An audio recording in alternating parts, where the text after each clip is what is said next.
Good evening, and welcome to the inaugural Fuqua Fast Pitch. I'm Jamie Jones, the Executive Director of the Center for Entrepreneurship and Innovation at Fuqua, and I'm thrilled to welcome all of you to join in this celebration of entrepreneurship at Fuqua. We received applications from every program at Fuqua, so needless to say, the competition was tough. The pitches you're going to see tonight represent 7 ventures, each with exceptional potential, and all of them led by current degree-seeking students, with the exception being of our IMBA program students who might have graduated in December. I hope that you will be as inspired as I've been by the entrepreneurial energy of these builders and creators that are shaping industries and impacting the world. Fuqua Fast Pitch is a partnership between CEI and the EVCC, the Entrepreneurship and Venture Capital Club. I would like to invite Ben Hoagland, president of EVCC, to join me in kicking off this celebration. Thanks, Jamie, and thanks everyone for joining the first ever Fuqua Fast Pitch. Really excited to be here tonight. As Jamie said, I'm co-president of the Entrepreneurship and Venture Capital Club here at Fuqua. And we, this has been a remarkably exciting and productive year for innovation at Fuqua. EVCC partners with CEI and clubs throughout Fuqua and any students interested in entrepreneurship to help achieve their entrepreneurial ambitions. We primarily focus on startup recruiting, VC recruiting, and as seen in this fast pitch, new venture development. Before we get going, I wanted to announce that there will be an Audience Choice Award voting immediately following the 7 pitches. So don't go anywhere after we're done pitching because we want the audience's input as well as the judges. Now I'll hand it back to Jamie to get the pitches started. Fantastic. And with that, without further ado, let's get started.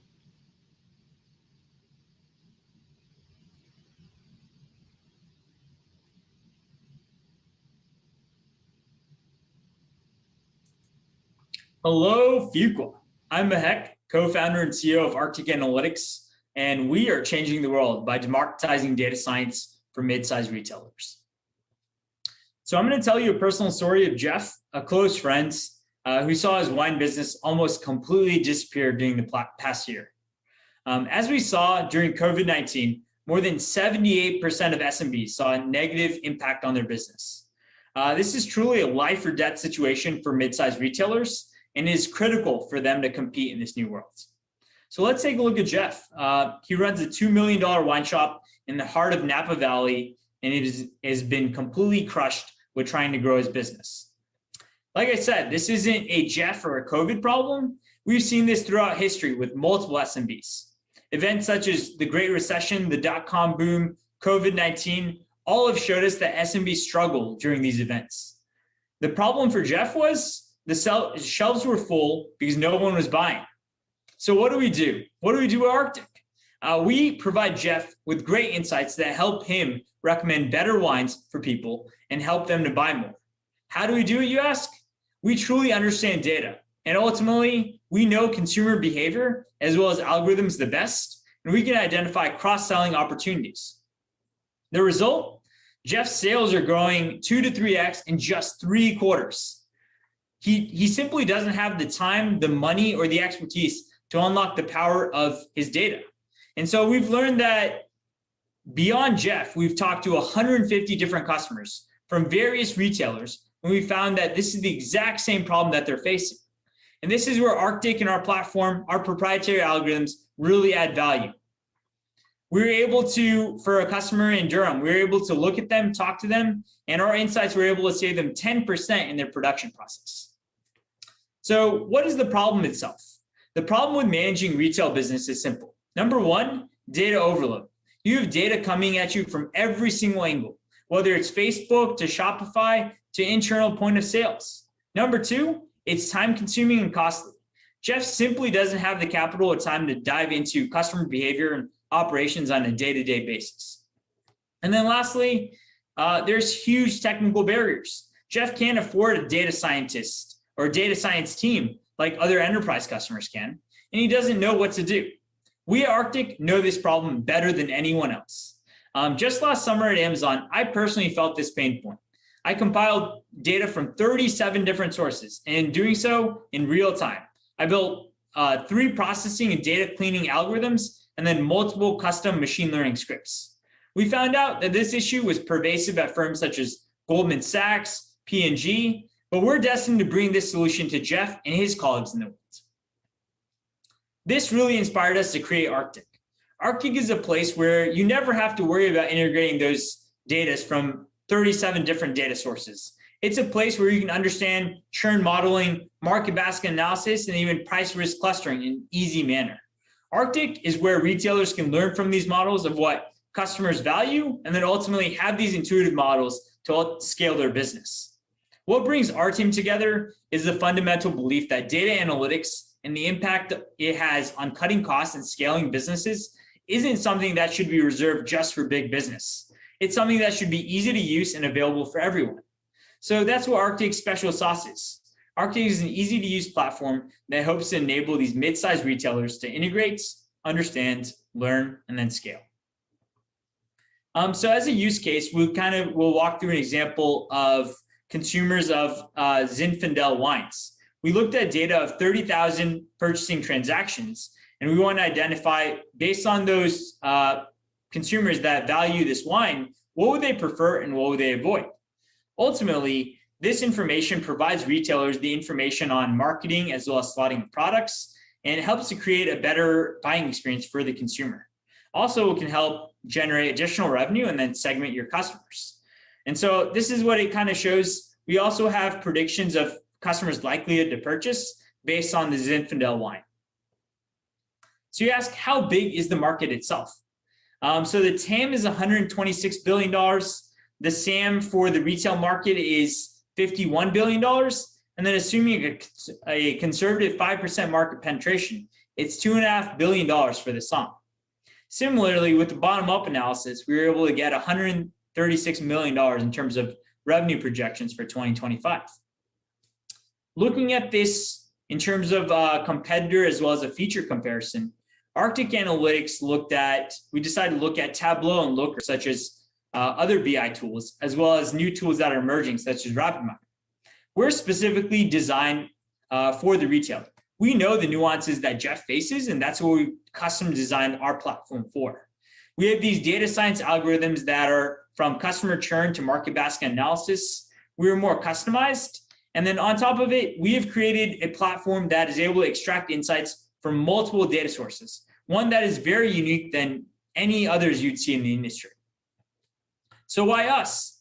We're merging analytics and data science for retailers. We're an all-in-one platform where you can integrate data, understand customer insights, learn from algorithms, and ultimately scale your retail branch.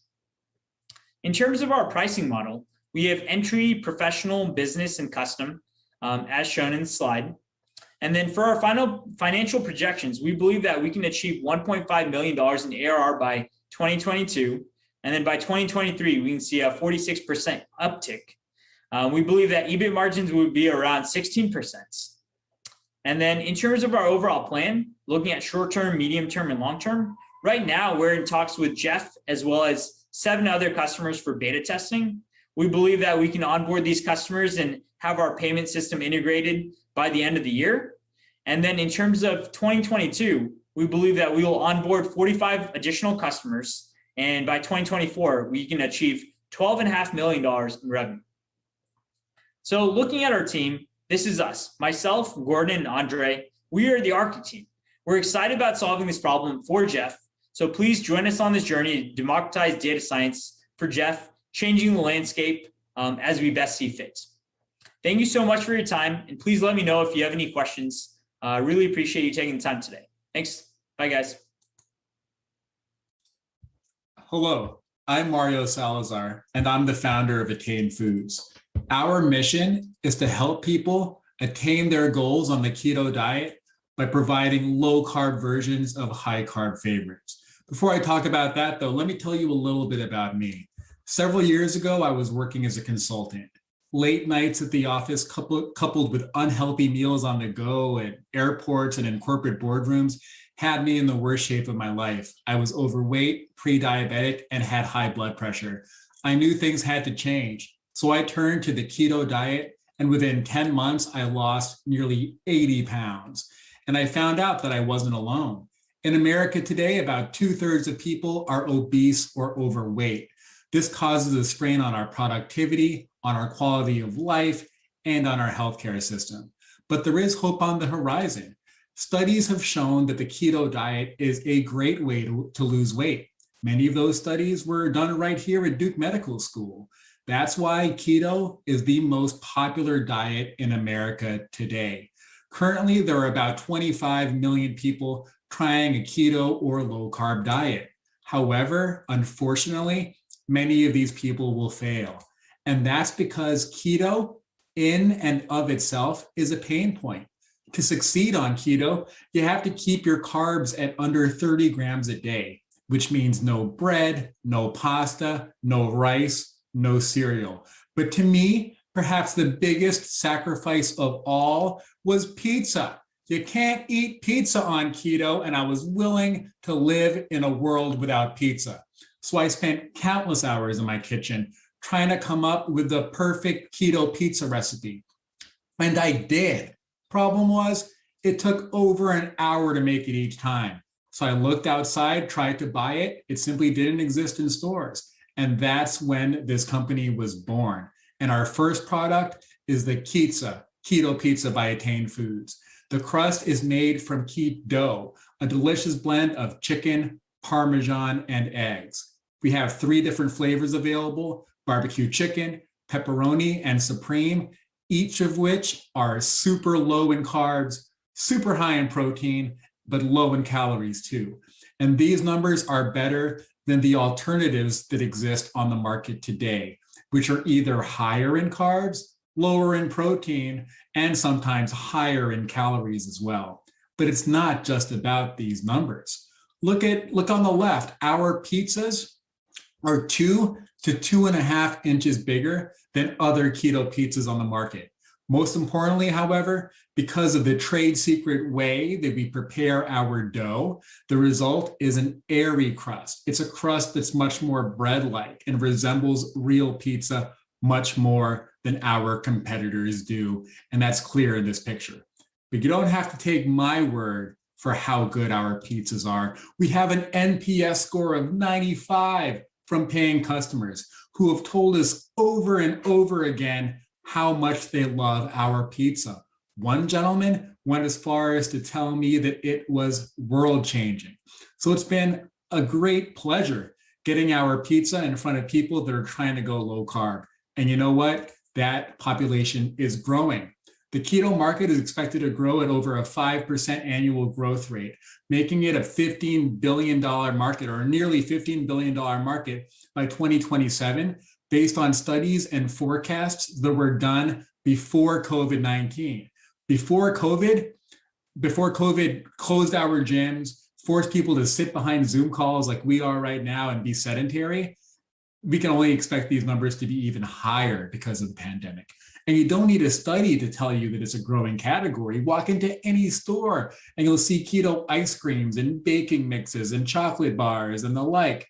In fact, if you take a look at this product down here, the WonderWorks keto-friendly cereal, that was released by General Mills earlier this year. So even the biggest food companies on the planet are onto this. Keto, biggest word on that box. You bet that a room full of MBAs told them that keto needs to be the biggest word on that box. That goes to show where this category is going.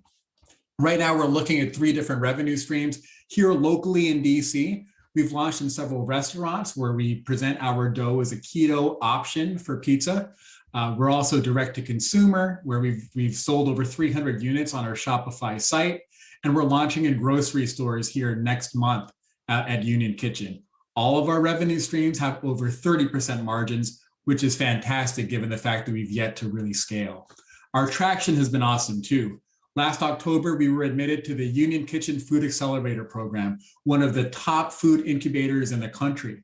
In addition to that, our idea was accepted into the Startup Leadership Program, We're a member of the Ingredient Emerging Business Programs too.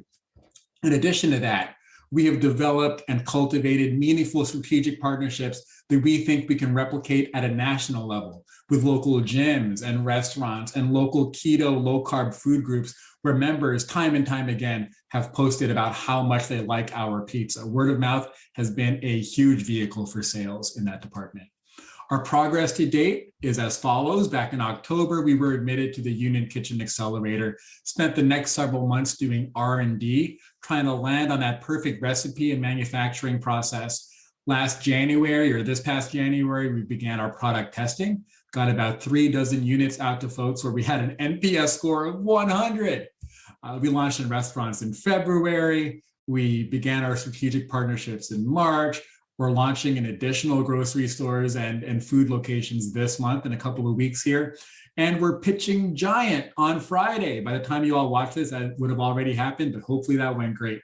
Launching in Union Kitchen grocery stores in May, followed by more and more growth into the summer and fall. And there are endless possibilities with our keto products. There are a lot of things people have to give up on the keto diet, and we hope to fill that gap with our keto, really making us the impossible foods of low-carb living. Our team is super talented. I'm currently enrolled in the weekend MBA program at Duke. My partner and wife, Bethany, has 15 years of operational experience, and we have the benefit of some super talented advisors, both at the Union Kitchen program as well as Miguel Katigbak, who is the director of marketing over at Sunny D. So that is us in a nutshell. Really appreciate you all taking the time to listen in, slice the carbs with keto, keto pizza, and you can find my contact information here. Thank you so much. Hi, my name is Michelle Williams, and I am the co-founder of Nunchi. Before we get started, just take a moment to think about an accessory or a piece of jewelry that means a lot in your life. It might be a watch that was handed down from your grandfather. For me, it's actually this engraved ring that my business partner Jane gave me at the start of this journey. Whatever it is that you're thinking about, it's probably less about the product itself and more about the sentiment that it invokes. We're Nunchi, a sustainable fine jewelry brand with a social justice platform. Today, I'll take you through the industry problem we're looking to solve, our solution for this and the market opportunity for this space, our traction to date, and a little bit about who we are. I'll discuss our competitive landscape and finally wrap it up with our go-to-market strategy. There is a significant demand for more ethically sourced and manufactured jewelry. Unfortunately, the fine jewelry industry is notoriously unethical, non-diverse, and very elitist, honestly. And they face constant issues from climate concerns to humanitarian issues, and it really is a systemic issue. Bain actually identifies 3 major disruptors in this market as to come to be online sales, lab-grown diamonds, and a growing demand from consumers for environmental and social responsibility. Diamonds may be forever, but this customer is definitely changing. Who are they? We know that they are millennial, which comes along with a lot of the descriptors you're probably used to hearing, experience-driven, tech-centered, et cetera, but they're also socially and environmentally conscious. In fact, 40% seek products and services aligned with their values. 57% would change purchasing habits to reduce environmental impact, and a whopping 71% are willing to pay a premium for product traceability. Actually, the penetration of the branded market in US fine jewelry doubled from 20% to 40% in just 2 years, from 2018 to 2020. Our vision is to be the leading global direct-to-consumer fine jewelry brand. And our mission is straightforward. We want inclusive design, ethical sourcing, and sustainable production, diverse representation throughout our marketing, employment, and entire supply chain, and finally, a consistent and authentic voice for our platform of retail activism. A little bit about the market opportunity in this space. The global mined gold and diamond market sits at about $300 billion. We see the serviceable addressable market as the US branded jewelry market, which is about $39 billion. And our SOM, our target for 2024 revenue projection is about $30 million. Our traction to date can really be described in two main vehicles, one being our online sales and the other being community.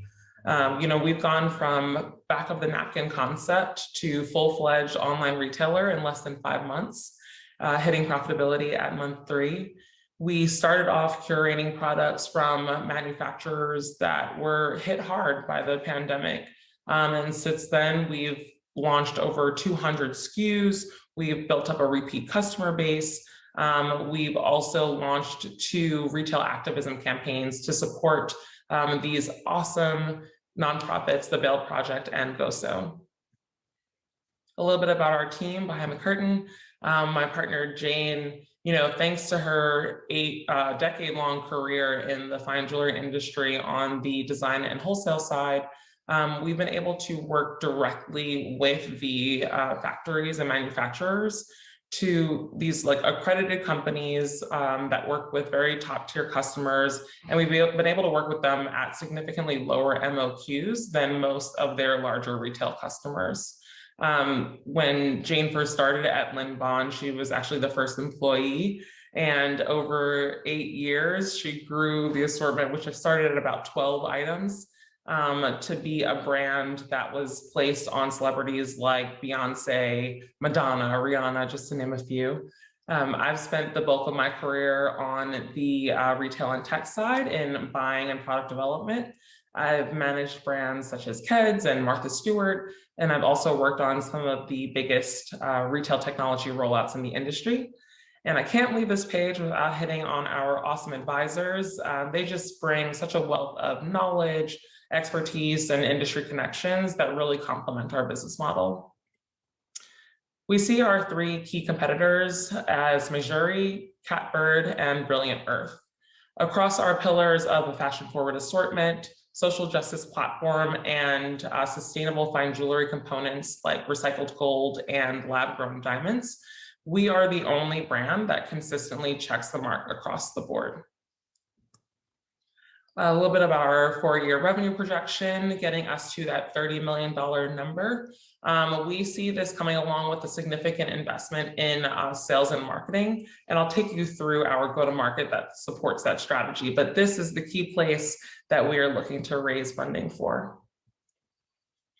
So we're already off and running. We actually are expected to get our first round of samples in by the end of this month.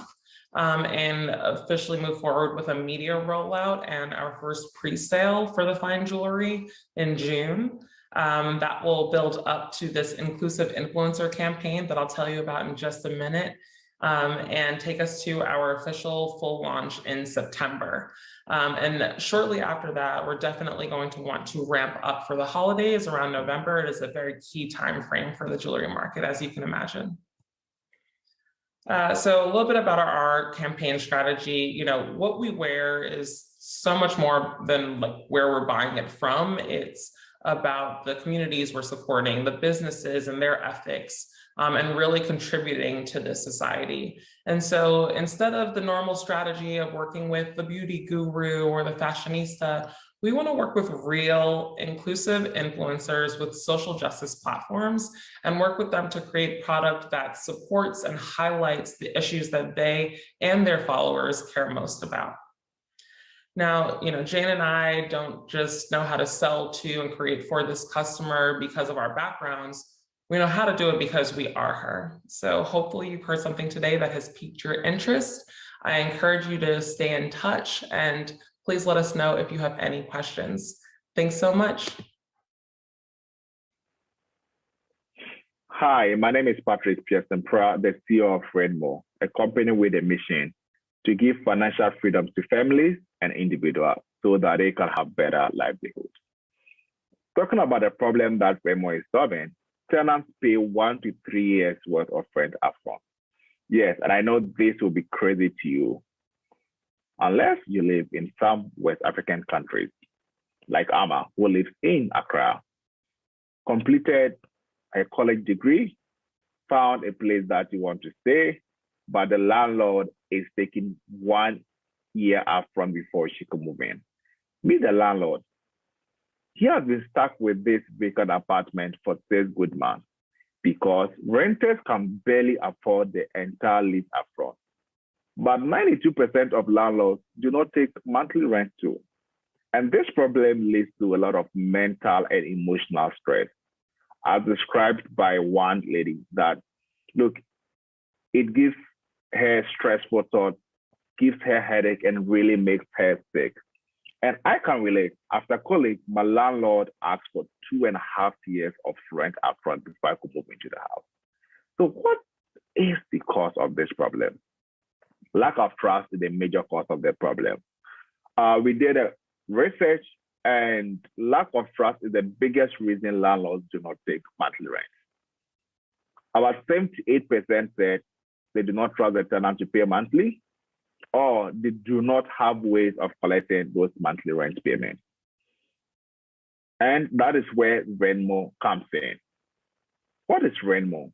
Venmo is a two-sided marketplace that uses analytics to match better tenants to landlords and estate managers like Joseph and Amma. So if you are Amma or the tenant, how do you use our product? You come to Venmo's website or app, search for an apartment, or you tell us about your own apartment. Upload your documents to get verified, you get approval, and then you move in. When you are the landlord, you list your apartment, you get matched with verified tenants, and you receive your guaranteed payment, benefiting both Amma, the tenant, and then Joseph. So now Joseph will get higher occupancy rates and get verified tenants, and Amma, the tenant, also get enough time on her hands and doesn't have to stress about paying all those huge upfront costs. How huge is this market? Look, the rental market space in Accra and Nigeria alone is about 54 billion, according to Weathermeter and the Vanguard newspaper. In our beachhead market of Accra, we are talking about 720 million in annual market value. If the market is so huge, why aren't enough solutions? Well, there are, for example, Airbnb, but who would want to live with a family in an Airbnb for 1 or 2 years? That would be too expensive. Venmo is a unique solution because it lets renters build credit even for other services as well. With regards to our model, as we described it earlier, Venmo provides this credit assessment of the tenant and then gives these tenants to the landlords. Currently, because we are a startup, the landlords clearly do not trust Venmo's assessment. So Venmo is in partnership with a rent fund, a fund that is independent of Venmo, and it gives the rent directly to these landlords. The tenants pay 15% premium, of which 65% of that go to the rent fund.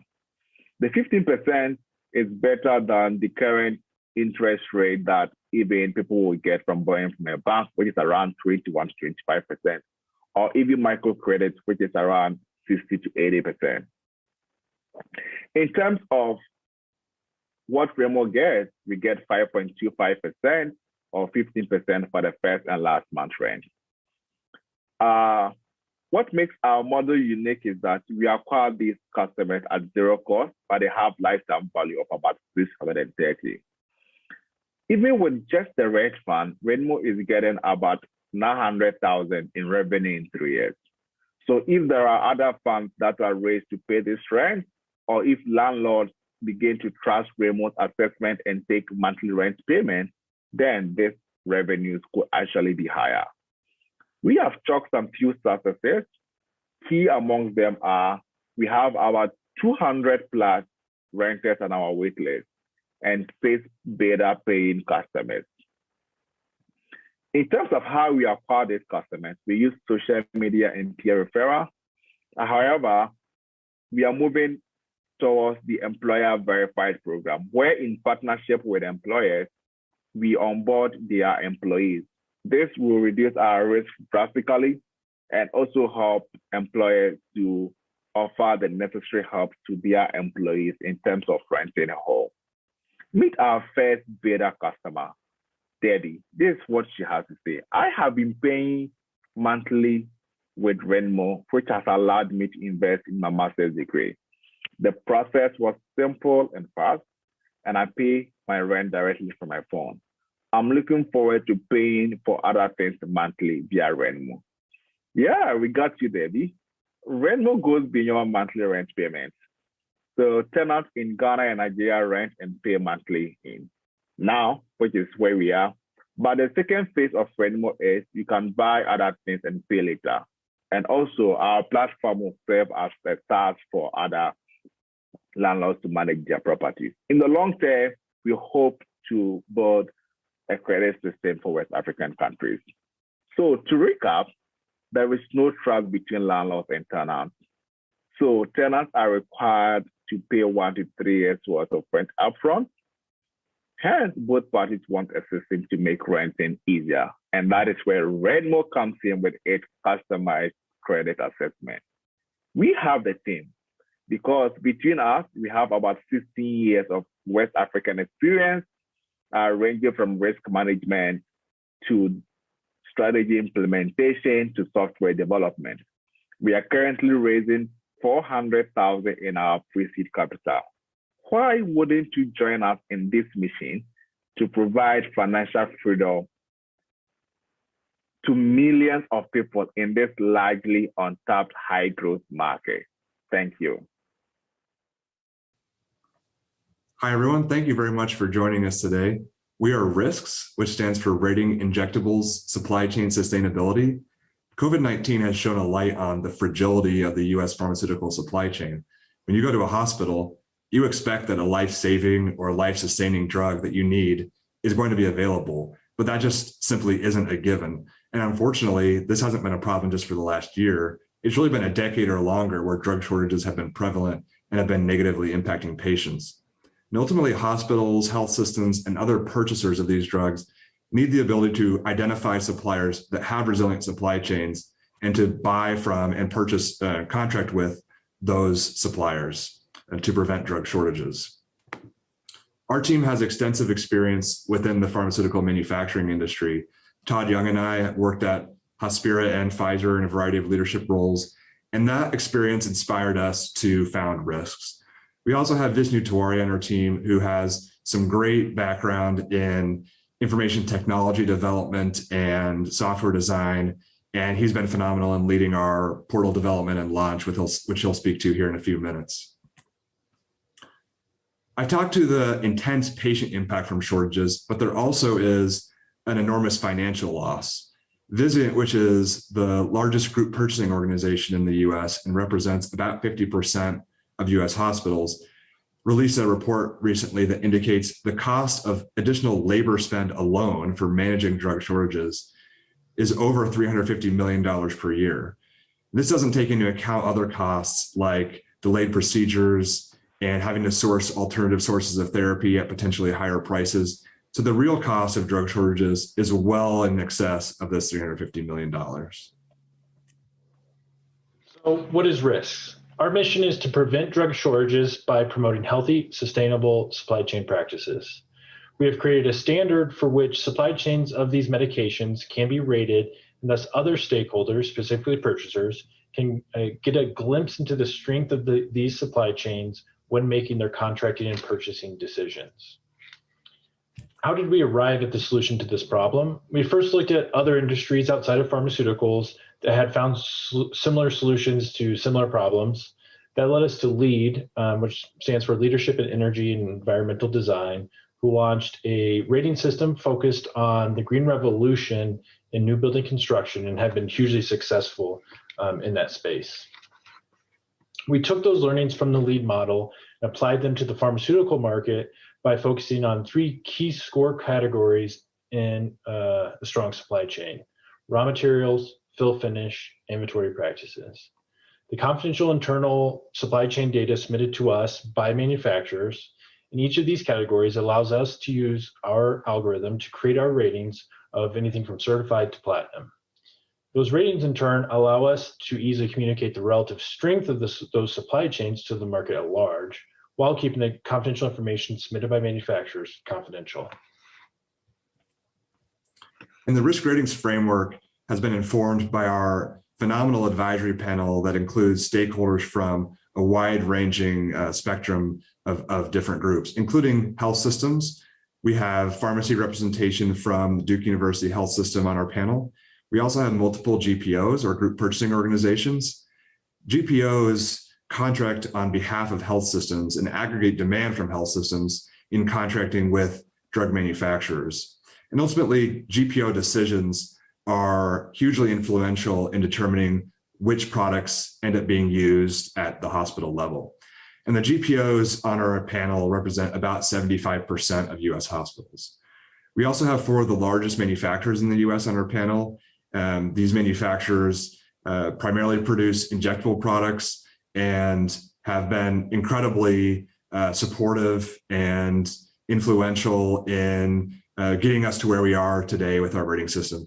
They also have communicated a strong desire to participate in this program because they need a way to communicate the investments that they're making in their supply chains. And currently there's not a way to do that. If they build a new manufacturing line, for example, there's no way to communicate that out to the market and be rewarded for making those investments. We also have academic experts on our panel, including Dr. Rina Conti, Dr. Kan Zhang, and Adam Kretsch, who have wide-ranging experience from advising the Biden administration to creating other healthcare rating systems, and also experience at the FDA. There are very limited number of competitors in this space. A lot of these competitors, they focus on quality, including the FDA. Quality can help ensure that the drug is produced as per the specification, but it does not mean that the drug is produced in the quantity the patient need and when they need it. FDA has listed the quality control as the #1 problem for the drug shortages. And we believe that the strong supply chain, which RISC provides, can help mitigate these quality control problems. We launched our portal in the month of February this year. There are many manufacturers which are currently using the portal, and we are getting the great feedback. The portal allows them to enter their confidential supply chain information, and it further publishes the ratings for them. The health systems and GPOs can sign in, and they can look at the ratings, compare the ratings from various manufacturers based on the indices, and make informed decisions and further strengthen their supply chain of drugs.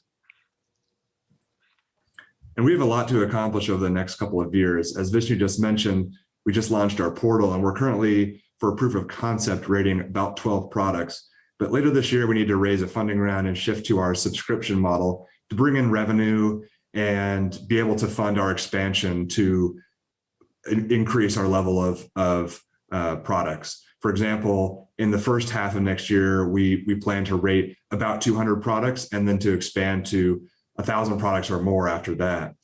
And without the incredible support of our advisory panel, we wouldn't be at the place where we are today with a product that's ready to use and is available on the market. And we also, to be able to expand and make a real impact in the pharmaceutical supply chain, we need support from people like you. So please feel free to reach out, contact us at info@riskratings.com and create a free account today on riskratings.com. And we look forward to being in touch with you in the future. Thank you very much. Welcome. Track Record Health is a digital health platform that helps adult children care for their aging parents. This product was inspired by a spine surgeon and a rocket scientist. Leo has been practicing spine surgery for 15 years, and this is a picture of his mother. As his mom gets older, he's playing a larger role in her healthcare. But there's one big challenge. It requires Leo hours of phone calls, emails, and faxes to collect all of his mom's information. Now, a picture to the right is my dad. He's a PhD level rocket scientist. In addition to the data collection challenges, my dad has a hard time understanding medical terminology, despite all of his formal training in physics and math. Now, this challenge is not isolated to my dad and Leo's mom. We've surveyed over 200 adult children who agree that this will become a challenge when they start caring for their parents. So today, there's two ways to solve that. First, you could go to the doctor with your parents. Take 2 hours out of your day, sit in the waiting room, and you'll be lucky to get 7 minutes of FaceTime with the doctor. You could also go to the internet, but you don't know where that'll lead. Places like WebMD and Google might not have relevant information and might not be credible. That's where Track Record Health steps in. We fill the gap between web searches and doctor's visits to keep you engaged in your parents' care. And we do that in 3 ways. First, we seamlessly collect and store your parents' healthcare information. Once it's in our platform, our team of licensed medical professionals will translate that information into language anyone can understand.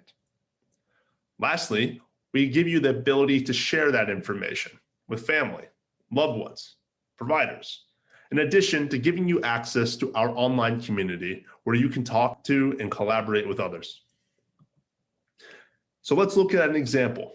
What does a translation look like? The text to the left is a hypothetical blood test ordered by your physician. Now, to the non-medical professional, you see that there is some condition present and you've been prescribed medication. To the right is the easy to understand language. This test is telling you that you have high levels of fat in your bloodstream. This is associated with future cardiac problems, and that there are both prescription and non-prescription based methods for treatment. But most importantly, it tells you to ask your doctor about them so you can understand more about what your options are. So why is this valuable? First and foremost, it saves you time when it comes to taking care of your parents. You don't have to chase down the paperwork, and it's digitized and stored for you. Now, once you've requested a translation on that data, you have all the knowledge you need to have an informed conversation with your parents about their medical conditions and their treatment options. This allows you to become the best advocates for their care going forward. Then whether you're 2 miles away or 2,000 miles away, Track Record Health is the digital tool you need to simplify your involvement in their care. Now, we see this as a huge opportunity. By 2030, 75 million Americans will be over the age of 65. That means there'll be 150 million adult children. Now, our target market are college-educated families with incomes over $150,000 a year. This means our serviceable market is 15 million people. Now, Leo and I estimate we can get a user base of 1.5 million customers, which translates to a $500 million business. Let me tell you how we'll get there. Track Record Health offers both software and services. Our basic software package gives users access to the platform to upload and manage their own data, as well as access to translations, which cost $15 per translation. In our premium service, you get the added benefit of ongoing data collection. If your parents go see new doctors or they have new tests ordered, Track Record Health will reach out and store it on their behalf. Now, if historical medical information is important to you, we have a one-time $99 charge where we will call and contact previous providers and get that information into our platform. Now, Track Record Health is fundamentally a B2C product, and we have 3 target distribution channels we'll look to sell through. First is our community. We have friends and family that see this as an acute need for themselves. If this service is valuable, we're betting on an element of virality and word of mouth. Our second channel will be paid digital advertising through social media and search. Our third avenue will be any place where adult children and their parents are working together to receive care. Examples of this will be healthcare systems and senior centers. We want to have brand awareness there as well as a presence to make this product grow. Now, anytime you do business in the healthcare space, it's often synonymous with regulation. We vetted this with our legal team and foresee no challenges at this time. When it comes to collecting your parents' information, all they have to do is sign healthcare release. With respect to the translations, we vetted this with a state medical board, and they've said as long as we're not providing care in only translations, this is within the bounds of the law. In fact, they've told us that this is a novel idea that they have never seen before. Now, with respect to HIPAA, we are currently not a covered entity, though we know we're working with healthcare information, so privacy and security are top priorities for us. So at the end of the day, why bet on us? Any successful digital health venture requires expertise in the medical space as well as software. And that's the team you have standing in front of you. Leo represents the expert. I'll be the creator. And if you're looking for folks who are results-oriented, mission-driven, and solving a problem that they themselves feel, bet on Track Record Health. Thank you, and we appreciate your time. Hey everybody, my name is Aurel Swenson. I'm here tonight on behalf of TrueSeal LLC to discuss the reinvention of the anesthesia mask. Whether you guys know it or not, most of you are likely familiar with the anesthesia face mask. It's seen in multiple settings, including the operating room, emergency department, CPR, OR cases I mentioned, even CPAP and BiPAP. Bottom left is a current iteration, and the top left is the 1960s version. The only difference, we've gone from a rubberized seal to an air-filled pillow. Otherwise, fundamentally the same mask for over 70 years. As the saying might otherwise go, if it ain't broke, don't fix it, except it is broke, as they say. The existing anesthesia mask has a plethora of problems, most importantly, its inability to seal in some very common clinical settings, including in the setting of facial hair, blood, obesity, and trauma. We've spent the past 70 years as physicians, practitioners, etc., trying to find a workaround for this ineffective device, coming up with unique ways to form a clamp or a seal or lift up in the jaw or stick pillows behind somebody's head, all of which in general don't work all that well, unfortunately. This same otherwise commoditized mask is seen used in CPR, ER, OR, CPAP, and BiPAP settings, and it has the same problems in all of those settings. The statistics here are put just for your iteration, but more importantly, both anecdotally and academically proven, this mask doesn't work. Whether you're dealing with a controlled OR setting or the back of a moving ambulance, there are multiple areas where this mask fails to seal. And if you can't seal, you can't deliver air. If you can't deliver air, the patient's practically dead. It's a huge problem and one that's been ignored for far too long. So the solution, what we've tried to do about it. My co-inventor, Brian Anderson, and I have gone on to reinvent the anesthesia mask using a series of interlocking fingers that can sweep debris out of the way, interlock with themselves as well as facial hair, allow the mask rather than the face to deform very easily, and create an airtight seal with minimal training in a variety of clinical settings. This works better with a lower learning curve than what currently exists in the short version. For a few pictures and to further define this, so if you can picture momentarily, envision a broom and the bristles off of a broom rather than going straight up and down. Not well pictured here, they're actually angulated towards each other, such as you push down, those bristles, or as it were the fingers here, interlock either with themselves and or with underlying facial hair. And there's an inner skirt, again, hard to see but present, that then comes down the face as well, giving us two full sealing barriers against the face. This mask is patent granted and it works. It's been bench tested against mannequins, it's been bench tested against human volunteers, and perhaps as importantly, the co-inventor Brian, not here this evening, has never before in his life held an anesthesia mask. He was able to achieve an airtight seal both with a mannequin as well as with human volunteers with no manipulation, fancy maneuvers, or anything else on his very first try. This is better than we can get out of a trained emergency medicine physician.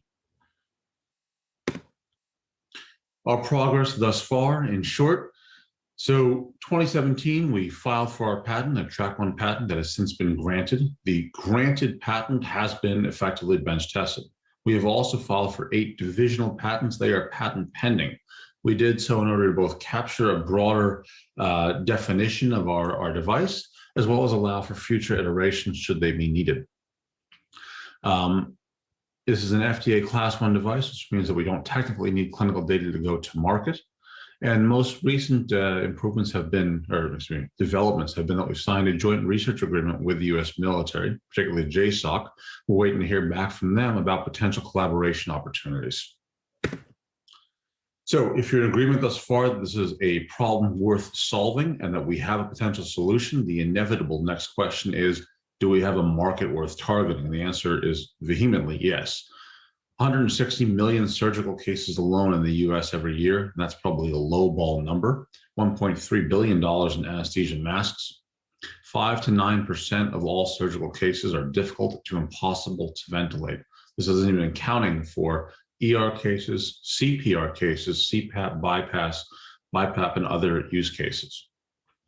Assuming highly conservatively that we just target this 5 to 9% of difficult to ventilate patients, we're looking at 8 million masks a year.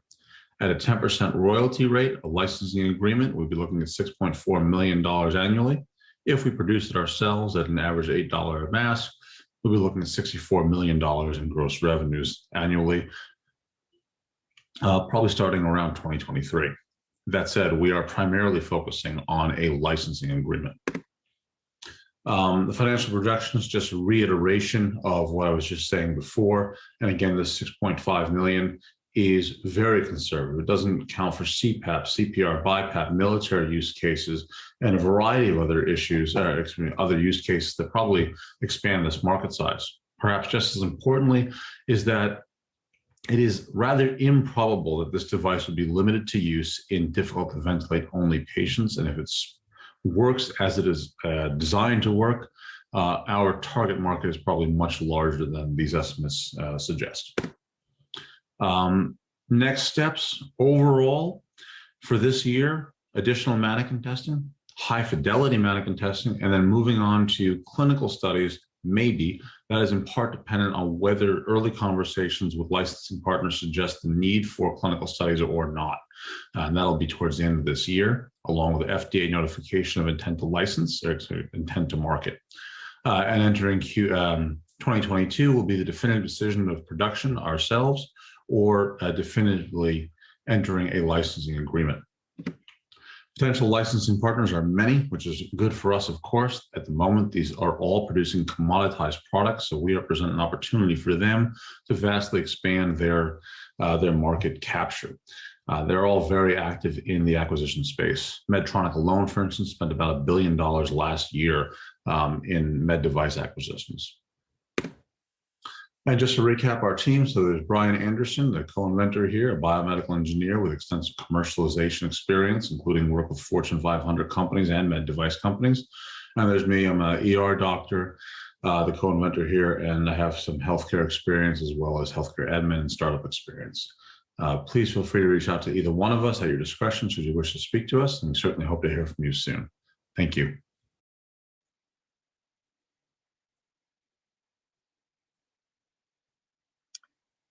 That concludes the pitching segment. Thanks everybody for these incredible pitches. We covered a ton, from keto pizza to rent payment platforms in West Africa to healthcare supply chain rating platforms to sustainable jewelry. I mean, we covered it all. So thanks again for all the energy that all the founders and co-founders brought to their pitches. So tonight, as I mentioned before, you, the audience, will be able to have your voice heard. Over the next 3 minutes, you can text in a vote for which pitch you think was the best or your favorite. To do so, text Fuqua CEI 090 to 37607. As you can see on the left side of this page here, you're going to receive a response, and then you can enter A through G to vote for the winner that corresponds to the team that you're actually voting for. I'll give you a minute to submit your results, and you should be able to see these same instructions scrolling at the bottom of the page. There it is. And then we will announce the audience choice winner and then the judge winner shortly. And I'll hand it over to Jamie now.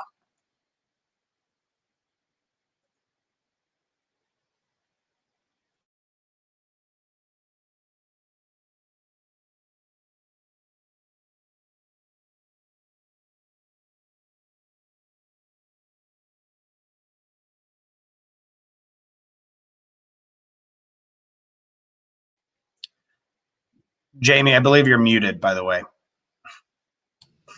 You're on mute. Best phrase of 2020. Thank you. 2021. It's been, well, I see the votes coming in. I'm super excited, and I can't wait to share with you all the winners of the Audience Choice Award. But before we go there, I want to say some special thanks because Team Fuqua showed up in full force to support Fuqua Fast Pitch. I want to start by thanking the first round judges who were responsible for selecting tonight's finalists. We received a lot of applications, and this was a hard job. So thank you to Ben Thomason, to Professor David Robinson, and Professor Victor Bennett. Also, I want to thank the pitch coaches. Every single team here got individualized pitch coaching to support them in designing and crafting and delivering their message. And I think that really showed through tonight.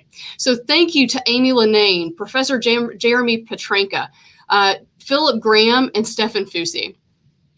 But that's not all.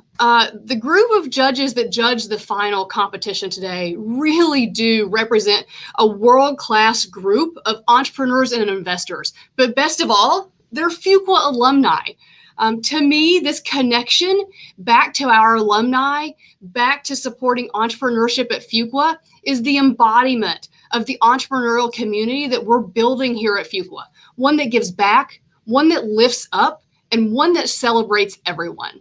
So thank you to all the final round judges that you see here that spent most of their day today with these finalists asking the hard questions that are really designed to make them better.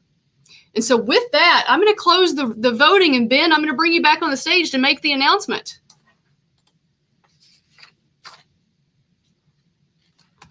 Great. Can't wait to make this announcement. I'm just waiting for Jamie to finalize and send over.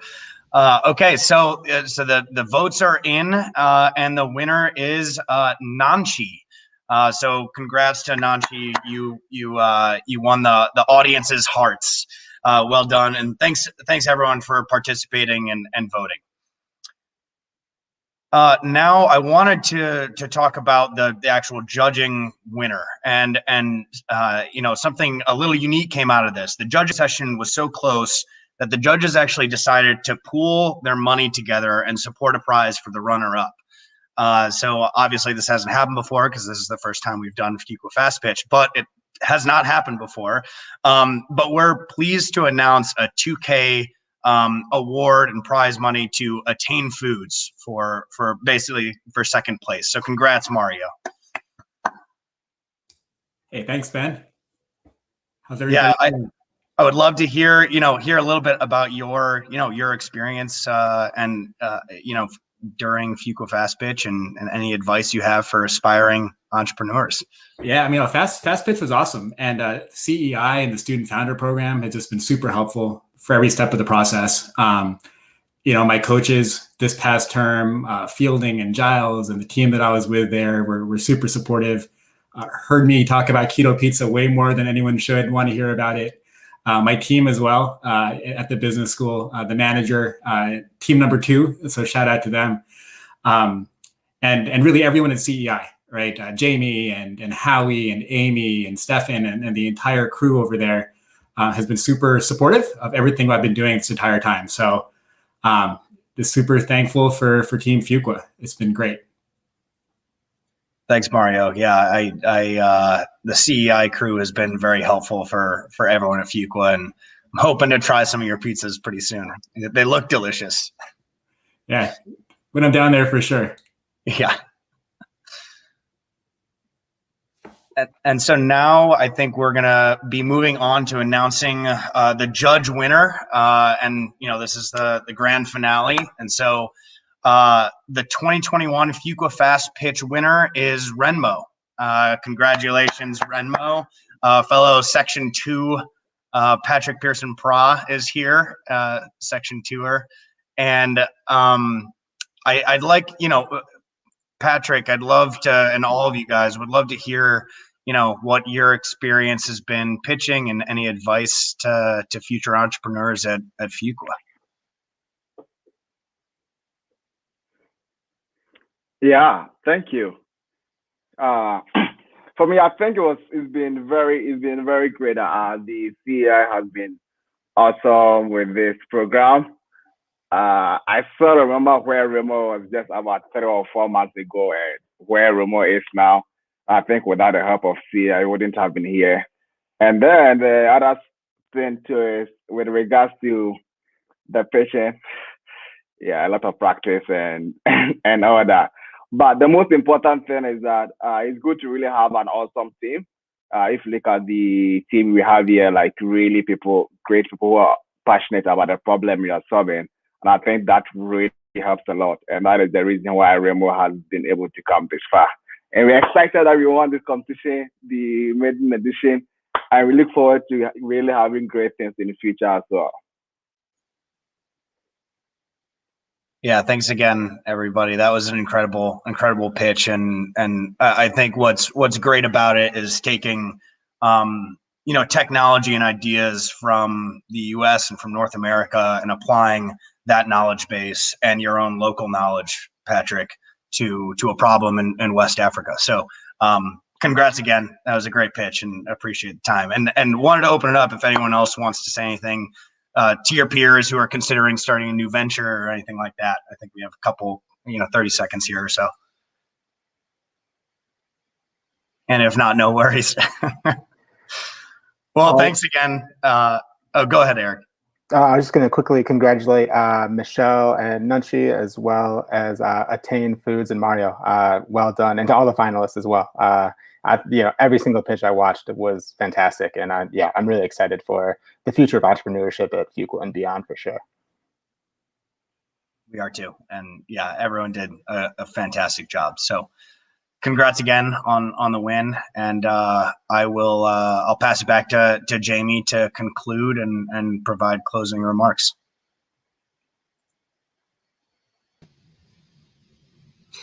I am certainly excited about the future of entrepreneurship at Fuqua, especially given the amazing showing that we had here today. And so with that, I want to say congratulations to all the teams that participated in Fuqua Fast Pitch and let you know that the team here at CEI is excited to continue to support you along your entrepreneurial journey, wherever that may lead you. And thank you to everyone who joined us tonight. It's Friday night and you're still on Zoom, and I hope that you've enjoyed this and gotten energy from it.